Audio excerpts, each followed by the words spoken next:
താജ്മഹൽ എന്ന വാക്ക് പ്രണയത്തിന്റെ പര്യായമാണ് അല്ലേ? അതെല്ലാവർക്കും അറിയാം. ആഗ്രയിലാണ് അത് സ്ഥിതി ചെയ്യുന്നത്. യമുന നദിയുടെ തീരത്ത് സ്ഥിതി ചെയ്യുന്ന താജ്മഹൽ എന്ന പ്രണയ സ്മാരകം കാണാൻ കൊതിക്കാത്തവരാരും ഉണ്ടാവില്ല. എനിക്കല്ല കൊതിയുണ്ട്, ഞാൻ അതുവരെ പോയില്ല. അപ്പൊ എന്തായാലും പോണം. പോയില്ലെങ്കിൽ ഈ യാത്ര പൂർത്തീകരണം ആവില്ല. തൽക്കാലം താജ്മഹലിന്റെ കാര്യം മറന്നേക്കാം. കാരണം കുറെ ആൾക്കാർ ഇത്രയും ലോങ്ങിൽ പോകാൻ കഴിയൂല അല്ലേ? അപ്പൊ നമുക്ക് ഒരു കാര്യം ചെയ്യാം, കേരളത്തിലേക്ക് വരാം. കേരളത്തിൽ തന്നെ ഒരുപാട് ചരിത്രങ്ങളുണ്ട് ഇല്ലേ? അറിയില്ലേ? അതിലൊരു ചരിത്രം ഞാൻ പറഞ്ഞുതരാം. കേരളത്തിന്റെ വടക്കേ അറ്റത്തുള്ള ഞാൻ ഇപ്പൊ നിൽക്കുന്ന കാസർഗോഡ് അല്ലേ? കാസർഗോഡ്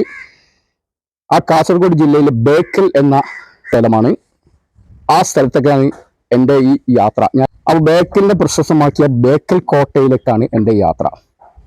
താജ്മഹലുമായി ഒരിക്കലും ബേക്കൽ കോട്ടയെ താരതമ്യം ചെയ്യാൻ പറ്റില്ല. ഷാജഹാൻ ചക്രവർത്തി തൻ്റെ ഭാര്യയായിരുന്ന മുംതാസിന്റെ ഓർമ്മക്കാണ് നിർമ്മിച്ച താജ്മഹൽ എന്ന പ്രണയ സ്മാരകം. ഒരു പ്രണയ കഥയും അല്ലേ? പ്രണയകഥയാണല്ലോ.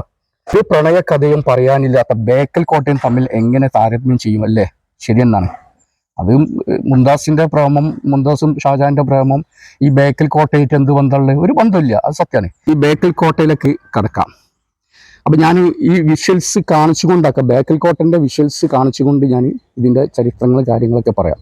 ഉയിരേ ഉയിരേ വന്ന് എന്നോട് കലന്തം വിടും എന്ന ഗാനരംഗമായിരിക്കും. ഓർമ്മയുണ്ടോ? ബോംബെ എന്ന സിനിമയിൽ വളരെ പ്രശസ്തമായ ഒരു ഗാനമാണ്. ഉയിരേ ഉയിരേ എന്ത് എന്നോട് കളങ്കത വിട്. എനിക്ക് പാട്ടൊന്നും അറിയില്ല. പാട്ടറിയുന്നവരൊക്കെ ഒന്നൊരു കമൻറ്റ് ചെയ്യും. അപ്പം അരവിന്ദ് സ്വാമിയും മനീഷ കൊയ്രാളയും പാടി തകർത്തഭിനയിച്ച ഒരു പാട്ട് സീൻ ഇവിടെ നിന്നാണ് ചിത്രീകരിച്ചത്. അപ്പം താജ്മഹലായിട്ട് എന്തോ ബന്ധമുണ്ടോ? അത് ലൈവാണ് താജ്മഹൽ. പക്ഷെ ഈ ബേക്കൽ കോട്ട മനസ്സിലായല്ലേ?